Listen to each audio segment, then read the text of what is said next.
Just this week, the head of U.S. Central Command, General Lloyd Austin, essentially said it's going to take a lot more troops on the ground to end the ISIS threat in Syria and Iraq. From the beginning of this campaign, you have said you will follow the judgment of military commanders in the Pentagon. So here's a commander saying we need a lot more troops on the ground. Will you follow that advice and inject Americans again into what is, in essence, a metastasizing Sunni-Shia civil war? We need to do whatever is necessary to utterly defeat ISIS. And that needs to be driven not by politicians, but by military expertise and judgment. Right now, we're not using a fraction of the tools that we have. We're not using our overwhelming air power. We're not arming the Kurds.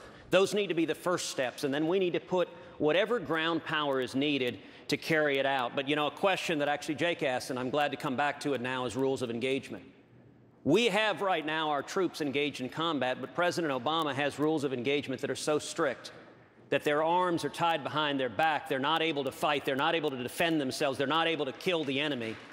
And I got to tell you, Hugh, I think that is wrong. It is immoral. And I give my word to every soldier, sailor, and airman and Marine, and to every wife and husband, every son and daughter, every mother and father, that will end in January 2017. Governor Kasich, if it takes 20 or 30,000, if the Pentagon says that's what needs to be done, will you follow their advice? Hugh, I've said all along and laid out my foreign policy. I'm going to remind everybody that 55% of the foreign policy experts in this country said I was the best to be commander-in-chief. I spent 18 years on the Defense Committee, Armed Services, and then I was in the Pentagon with Donald Rumsfeld after 9/11, in and out for a couple years.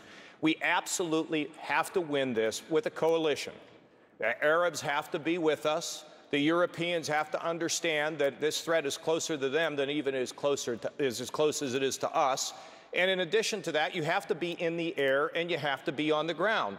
And you bring all the force you need. It's got to be shock and awe in the military speak. Then once it gets done, and we will wipe them out, once it gets done, it settles down, we come home and let the regional powers redraw the map if that's what it takes. Mr. Trump, more troops? We really have no choice. We have to knock out ISIS. We have to knock the hell out of them. We have to get rid of it, and then we have to come back here and rebuild our country, which is falling apart. How many are we have no choice. about? I would listen to the generals, but I'm hearing numbers of 20 to 30,000. We have to knock them out fast. Look, we're not allowed to fight. We can't fight. We're not knocking out the oil because they don't want to create environmental pollution up in the air. I mean, these are things that nobody even believes. They think we're kidding. They didn't want to knock out the oil because of what it's going to do to the carbon footprint. We don't fight like we used to fight. We used to fight to win. Now we fight for no reason whatsoever. We don't even know what we're doing. So the answer is we have to knock them out. We have to knock them out fast, and we have to get back home, and we have to rebuild our country, which is falling apart. Thank you, Mr. Trump.